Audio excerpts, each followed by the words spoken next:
آج مجھے آپ کو یہ بتانا ہے کہ کون سا ایمان اللہ کے نزدیک معتبر ہے۔ یہ تو اپنی جگہ پر مسلم ہے کہ اگر کوئی شخص کلمہ طیبہ پڑھ لے تو قانوناً اگر دیکھا جائے تو ہم اسے مسلمان ضرور کہیں گے، لیکن ایمان صرف زبان سے اقرار کرنے کا نام نہیں ہے، بلکہ اقرار باللسان و تصدیق بالقلب، دل کا اس کا تصدیق کرنا، دل میں اس چیز کا یقین بھی رکھنا، اس کا نام ہے ایمان۔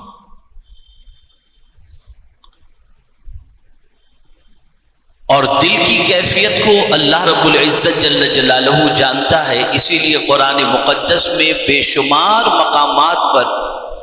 رب قدیر جل جلالہ نے دلوں کے بھید کے حوالے سے فرمایا، کہیں فرمایا علیم بذات الصدور، جو کچھ تمہارے سینے میں ہے اللہ اس کو جاننے والا ہے،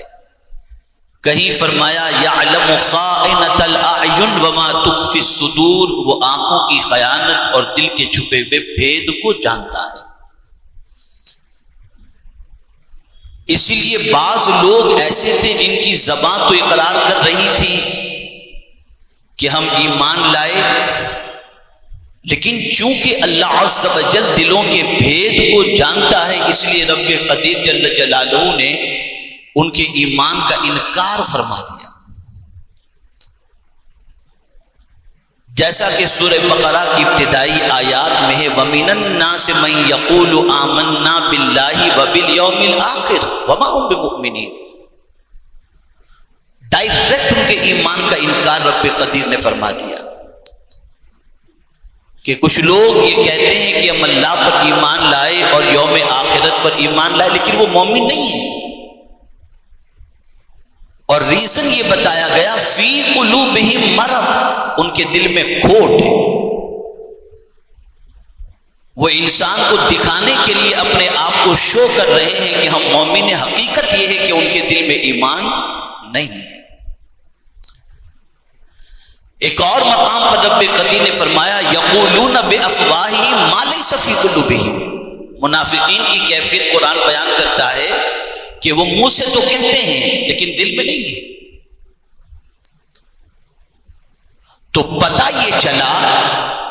کہ ہمارے دل کی کیفیت کیا ہے کہ جو ہم زبان سے کہتے ہیں کہ ہم نے اللہ کو اپنا معبود مانا، تو دل میں بھی اس کیفیت کو ہم محسوس کر رہے ہیں یا نہیں، اور دل میں بھی اللہ رب العزت جل جلالہ کے معبود ہونے پر یقین ہے یا نہیں ہے، اور دل اس پر جمع ہوا ہے کہ ہم نے جس کو اپنا رب تسلیم کیا، مانا ہے جس کو ہم نے اپنا رب، پھر راحت ہو یا تکلیف ہو ہم ہر حال کے اندر اس کو اپنا رب مانتے ہیں اور مانتے رہیں گے۔ اگر یہ کیفیت دل کی ہے تو سمجھ لو کہ ایمان ہمارے دل کے اندر موجود ہے اور دل میں سرایت کر چکا ہے۔ میرے پیارے آقا صلی اللہ تعالی علیہ وسلم کے پیارے دیوانوں، ایک تھرمامیٹر بھی ہے، اپنے دل میں موجود ایمان کو ناپنے کا کہ واقعی ہمارے دل میں ایمان ہے یا نہیں، اس کا بھی تھرمامیٹر ہے۔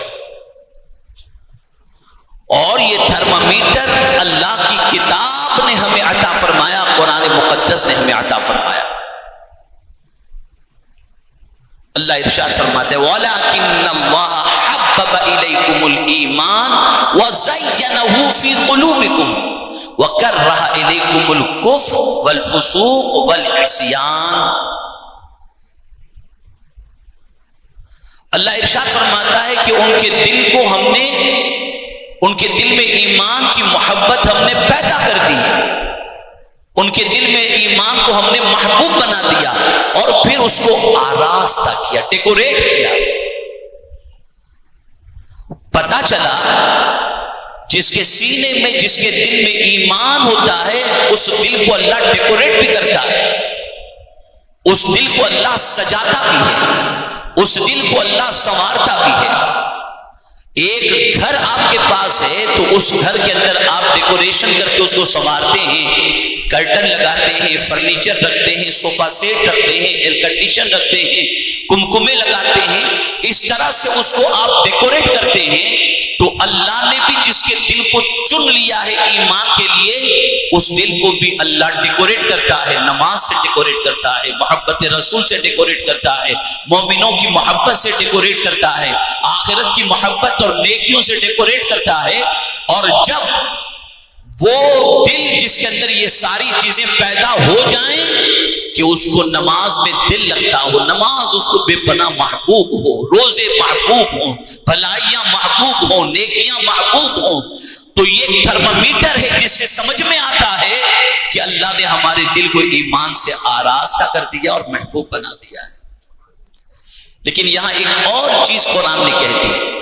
کہ صرف کچھ چیزوں کو مزین نہیں کرتا، دل کو کچھ چیزوں سے آراستہ نہیں کرتا، صرف آراستہ ہی نہیں کرتا بلکہ آراستہ کے ساتھ ساتھ کچھ چیزوں سے اسے نفرت بھی عطا کرتا ہے۔ توجہ چاہوں گا، جس کے سینے میں ایمان ہوگا وہ نیکیوں سے محبت بھی کرے گا۔ تو اب میں نے جیسا ڈیکوریشن کے حوالے سے آپ کو سمجھایا کہ آپ نے ایک گھر بنایا، اس کو ڈیکوریٹ کیا، صوفے لگا دیے، تو آپ صوفہ گندا ہو تو آپ کو اچھا نہیں لگے گا، فرنیچر کا ہینڈل اگر ٹوٹ گیا تو آپ کو اچھا نہیں لگے گا، آپ کی لائٹ اور کمکمے یا آپ کا جو ہے جھومر خراب ہو گیا تو آپ کو اچھا نہیں لگے گا، اس لیے کہ جس چیز سے مزین اور ڈیکوریٹ کیا گیا ہے وہ چیز اگر خراب ہو جائے تو آپ کو اچھا نہیں لگے گا۔ تو قرآن نے بھی کہا وَزَيَّنَهُ فِي قُلُوبِكُمْ وَكَرَّهَ إِلَيْكُمُ الْكُفْرَ وَالْفُسُوقَ وَالْعِصْيَانَ، کہ اللہ تعالیٰ نے ان کے دل کے اندر یہ بات ناپسند فرما دی ہے کہ وہ کفر کو، گناہ کو اور اللہ کی نافرمانی کو کبھی پسند نہیں کریں گے۔ پتہ چلا کہ مومن وہ ہے اور جس کے سینے میں ایمان ہوتا ہے اسے نیکیوں سے محبت ہوتی ہے، گناہ سے نفرت ہوا کرتی ہے۔ اب اس تھرمامیٹر کی روشنی کے اندر ہم اپنے ایمان کا ٹیمپریچر ناپ لیں کہ ہمارے ایمان کی پوزیشن کیا ہے۔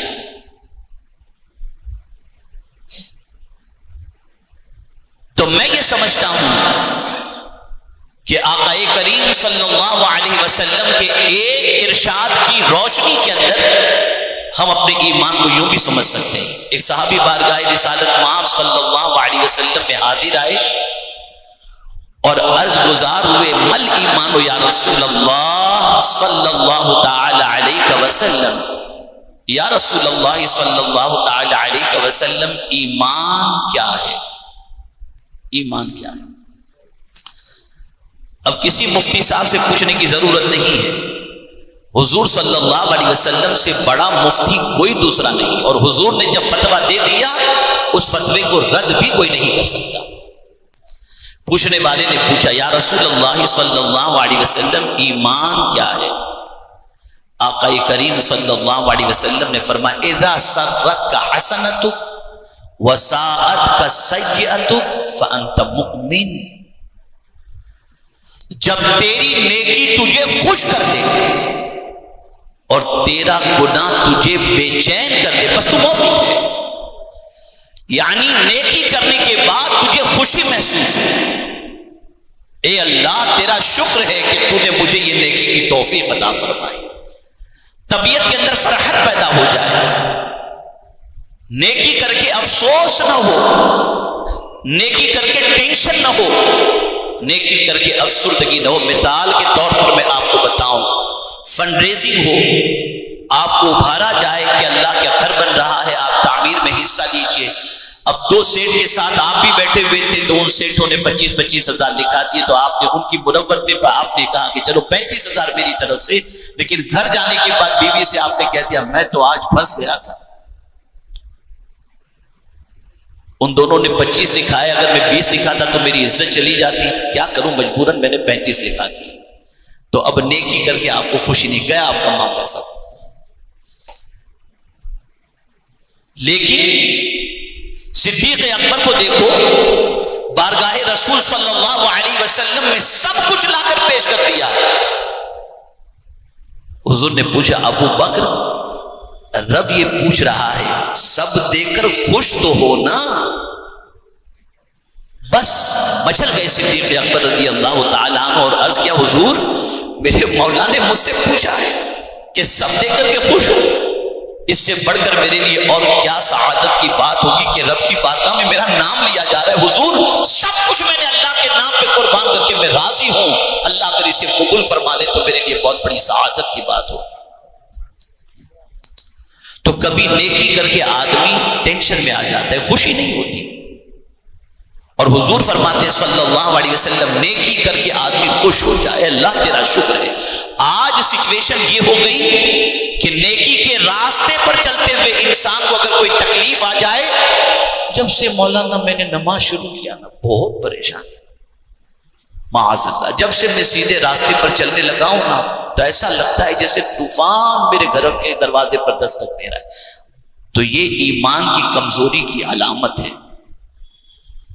نیکی کر کے خوش ہو جاؤ، اور گناہ جب تک کہ تم کو بے چین نہ کر دے تم مومن نہیں۔ اب اسی کو دیکھ لیجئے آپ پوری دنیا کے اندر،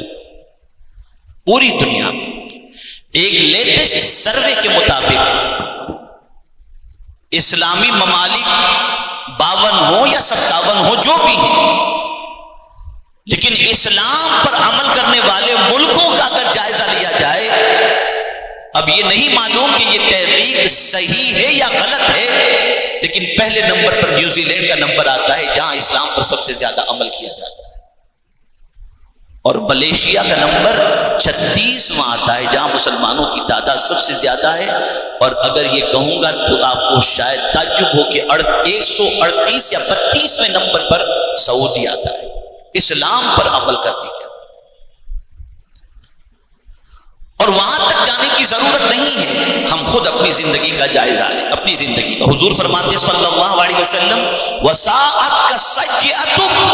تمہارا گناہ تمہیں بے چین کر دے۔ ہے آج گناہ کرنے والے کو کوئی بے چینی؟ بڑے مزے کرتا ہے گناہ کرنے کے بعد، ڈھابے پہ کھانے جائے گا، خوب گناہ کرے گا، نہ نماز چھوڑ کر اسے افسوس ہے، نہ معاذ اللہ زنا کر کے افسوس ہے، نہ گندی فلموں کو دیکھ کر افسوس ہے، نہ جھوٹ بول کر کے افسوس ہے، نہ غیبت کر کے افسوس ہے، نہ لوگوں کے مال کھا کر کے افسوس ہے، کچھ بھی نہیں۔ اب اپنے ایمان کا ٹیمپریچر دیکھ لو، اور تھرمامیٹر کے ذریعے ہمارے سینے میں کتنا ایمان ہے اسے دیکھ لو اور جانچ لو کہ ہم کتنے مومن ہیں۔ اے رسول اعظم صلی اللہ تعالی علیہ وسلم کے پیارے دیوانوں، ہمیشہ اپنے دل کے اندر دیکھا کرو کہ اللہ سے تعلق و محبت کتنی ہے، اللہ کے رسول صلی اللہ علیہ وسلم کی محبت کتنی ہے۔ کچھ دیہاتی حضور صلی اللہ علیہ وسلم کی بارگاہ میں حاضر آئے اور انہوں نے کہا ایمان لائے، تو رب نے فوراً فرمایا میرے محبوب صلی اللہ علیہ وسلم ان سے کہہ دیجیے آپ کہ تم ایمان نہیں لائے، تم اسلام لائے۔ قالت الاعراب آمنا قل لم تؤمنوا ولكن قولوا اسلمنا ولما يدخل الايمان في قلوبكم۔ اللہ فرماتا ہے یہ دیہاتی آ کر کے آپ سے کہتے ہیں کہ ہم ایمان لائے، آپ کہہ دیجئے کہ تم ایمان نہیں لائے، تم نے تو اطاعت کی، حضور کے سامنے اپنا، حضور کے حکم کے سامنے تم نے سر جھکا دیا ہے، ایمان تمہارے دل میں داخل ہی نہیں ہوا۔ یہاں سے یہ بات سمجھ میں آئی کہ ایمان کو جانچنا ہو تو اپنے دل کی کیفیت کو دیکھا کرو، اور بڑی معذرت کے ساتھ مجھے کوئی حق نہیں پہنچتا کہ میں کسی کے ایمان کی کیفیت کو اور اس کے ایمان کو دل میں جھانک کر کے دیکھوں، مجھے اپنی زمین نظر نہیں آتی تو میں کسی کا دل کیا دیکھوں گا، لیکن تھرمامیٹر کی روشنی میں ہر بندہ اپنے دل کی کیفیت کو دیکھ لے کہ اس کے سینے میں ایمان کتنا ہے اور کیسا ہے۔ اے رسول اعظم صلی اللہ تعالی علیہ وسلم کے دیوانوں، ایمان جو دل میں اللہ عز و جل کی توحید اور وحدہ لا شریک ہونے کے اقرار کی تصدیق کرتا ہو کہ میں نے جو مانا ہے وہ یقیناً میں نے اپنے رب کو رب مانا ہے، اللہ کو وحدہ لا شریک مانا۔ غالباً حضرت ابن عبداللہ حضور صلی اللہ علیہ وسلم کی بارگاہ میں حاضر آئے اور عرض کرنے لگے یا رسول اللہ صلی اللہ تعالی علیہ وسلم، مجھے ایک ایسی نصیحت کر دیجئے کہ آپ کے بعد یا آپ سے پھر کسی دوسری نصیحت کا سوال کرنے کی مجھے حاجت، تو بس ایک نصیحت فرما دیجیے۔ تو میرے آقا صلی اللہ علیہ وسلم نے ارشاد فرمایا، ایک نصیحت فرمائی، فرمایا کہہ لا الہ الا اللہ فاستقم، کہہ دے کہ اللہ کے علاوہ کوئی معبود نہیں اور اس پر جم جا۔ یہاں یہ بات سمجھ میں آئی کہ اللہ کو معبود مان کر اس پر جم جانا یہ بہت بڑی سعادت کی بات ہے۔ ہم زبان سے تو کہتے ہیں کہ اللہ ہمارا معبود ہے۔ اب تھوڑی سی اس کی تشریح کر دو، آئندہ جمعہ انشاءاللہ پھر اس کو تھوڑا سا اور ایمان کے حوالے سے ہی عرض کروں گا تاکہ ایمان کو تھوڑا سا آپ سمجھ لیں انشاءاللہ۔ اللہ کو کیسا ایمان مطلوب ہے، وہ کیسا ایمان چاہتا ہے، اس ایمان کا تذکرہ آئندہ جمعہ میں انشاءاللہ میں کرنے کی سعادت حاصل کروں گا۔ لا الہ الا اللہ کہہ کر اس پر جم جانا کہ پھر کچھ بھی ہو جائے کوئی فکر کی بات نہیں۔ ہاں یہاں قرآن نے کہا کہ کبھی تم گھر جاؤ، تمہاری جان یا تمہارے جسم کے عضو کو کاٹنے کی بات آئے یا جدا کرنے کی بات آئے، تمہیں چوں طرف سے گھیر لیا جائے اور کہا جائے یہ کلمہ کفر بولو ورنہ تمہاری جان ختم کر دیں گے، تمہیں مار ڈالیں گے یا تمہارا ہاتھ کاٹ ڈالیں گے، اس وقت زبان سے کلمہ کفر اگر آدمی کہہ دے لیکن دل اگر ایمان پر مطمئن ہے تو وہ کافر نہیں ہوتا۔ اس کو قرآن شریف سے میں پیش کرتا ہوں، من کفر باللہ من بعد ایمانہ الا من اکرہ قلبہ مطمئن بالایمان۔ ہوا یوں تھا کہ حضرت عمار، حضرت یاسر، حضرت خباب رضی اللہ تعالی عنہم انہیں کفار نے گھیر لیا تھا، حضرت سمیہ رضی اللہ تعالی عنہ گھیر لیا تھا اور کہا یہ کلمہ کفر کہو ورنہ تمہیں قتل کر ڈالیں گے۔ کچھ لوگوں نے نہیں کہا، انہیں شہید کر دیا گیا، لیکن چونکہ حضرت عمار بہت ضعیف تھے تو ان کی زبان سے کلمہ کفر نکل گیا اور مدینے کے اندر مکے میں مشہور ہو گیا کہ عمار تو کافر ہو گئے۔ قربان جائیے میرے آقا کی غیب دانی پر، سبحان اللہ صلی اللہ علیہ وسلم۔ جب یہ بات مشہور ہوئی کہ عمار نے کلمہ کفر کہہ دیا اور کافر ہو گئے، سرکار نے فرمایا عمار کل بھی مومن تھا آج بھی مومن ہے۔ سرکار نے فرمایا کچھ وقت کے بعد حضرت عمار سرکار کی بارگاہ میں حاضر ہوئے، روتے ہوئے افسردہ ہوئے، سرکار مجھے جو ہے گھیر لیا تھا لوگوں نے اور اس وقت میری زبان سے اگر کلمہ کفر میں نہ نکالتا تو میری جان کا خطرہ تھا، تو سرکار میری زبان سے نکل گیا۔ آقا کریم صلی اللہ علیہ وسلم نے سوال پوچھا حضرت عمار سے، ارشاد فرمایا اس وقت عمار یہ بتا تیرے دل کی کیفیت کیا تھی؟ کہا دل تو میرے رب کی طرف مائل تھا، اس کی محبت میں سرشار تھا۔ کہا ہزار ایسے موقع آ جائیں پھر بھی تو مومن ہے اور تو جنتی ہے۔ یہ قرآن کی بات تو پتا چلا دل کا مطمئن ہونا، دل کا اللہ کی محبت کے اندر لبریز رہنا اور ارکان ایمان کے سلسلے میں دل کا اپنی جگہ پر قائم رہنا، اس سے انسان مومن رہتا ہے۔ حالات تو کبھی اچھے ہوتے ہیں، کبھی کچھ ہوتے ہیں، کبھی کچھ آدمی گھر جاتا ہے اور ایسے موقع آ جائیں تو آدمی کو اپنے دل کا احتساب کرنا چاہیے کہ دل تو رب کی طرف مطمئن ہے، لیکن یہ نہیں کہ پکچر میں گانے کفر کے ہیں تو چلو اس پہ چل گئے، چلتے پھرتے کلمہ کفر آدمی بکتا رہتا ہے، اس سے ایمان باقی نہیں رہتا۔ یہ تو جبر و اکراہ کی پوزیشن ہو اور آپ کہیں سے بچنے کے کوئی امکانات نہ ہو اور آپ سے یہ کہلوانے کی کوشش کی جا رہی ہو تو جان بچانے کے لیے آدمی کہہ دے لیکن دل مطمئن ہو تو قرآن کہتا ہے کہ ان کو وہ صاحب ایمان۔ اب بس آخری بات عرض کروں، میں نے تھرمامیٹر بھی بتا دیا، اب ایک واقعے کی روشنی میں سمجھا دوں کہ آج جو یہ امت زوال پذیر ہے، آج یہ امت جو تباہی کے دہانے پر ہے، آج یہ امت جو بربادی کے راستے پر چل رہی ہے اور آج یہ امت جو مصیبتوں میں گھری ہوئی ہے، اس کی وجہ کیا ہے؟ آپ کہتے ہیں داڑھی بھی ہے، نماز بھی پڑھتے ہیں، پھر تکلیف مصیبت پریشانی غم، یہ ساری چیزیں، خیر غموں کی بات الگ ہے،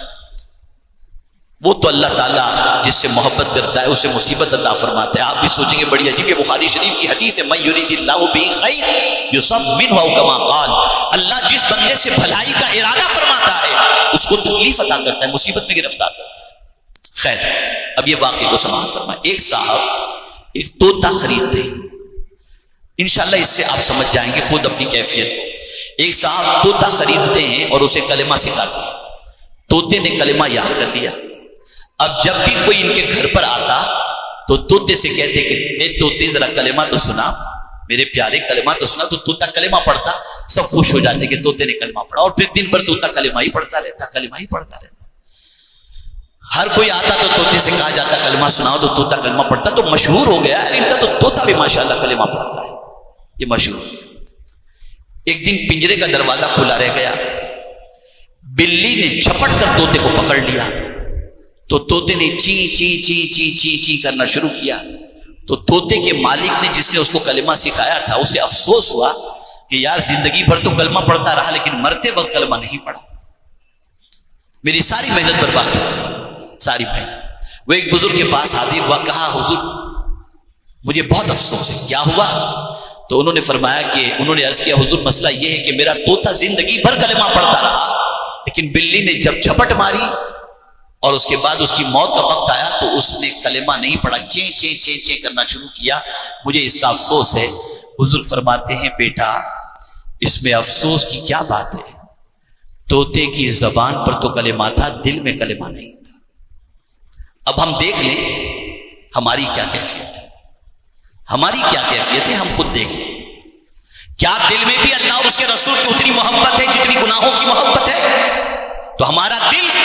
گناہوں کی محبت میں زیادہ ڈوبا ہوا ہے، نہ کہ اللہ اور اس کے رسول جل جلالہ صلی اللہ علیہ وسلم کی صحیح معنوں میں محبت۔ تو اے رسول اعظم صلی اللہ علیہ وسلم کے دیوانوں، اپنے دل میں ہمیشہ ہمیں جھانک کر دیکھنا چاہیے کہ ہمارے دل میں اللہ اور اس کے رسول جل جلالہ صلی اللہ علیہ وسلم کی کتنی محبت ہے۔ ایمان کون سا معتبر ہے؟ جو دل کے اندر موجود ہو اور یقین کے ساتھ موجود ہو، ایسا ایمان اللہ رب العزت جل جلالہ کی بارگاہ میں معتبر ہے، جس سے ہماری تصدیق، ہمارے ایمان کی تصدیق ہمارا دل بھی کر رہا ہو۔ اللہ رب العزت جل جلالہ آقا کریم رؤوف الرحیم علیہ التحیۃ والتسلیم کے صدقہ و طفیل ہم سب کو سچا اور پکا ایمان نصیب فرمائے۔ وما علینا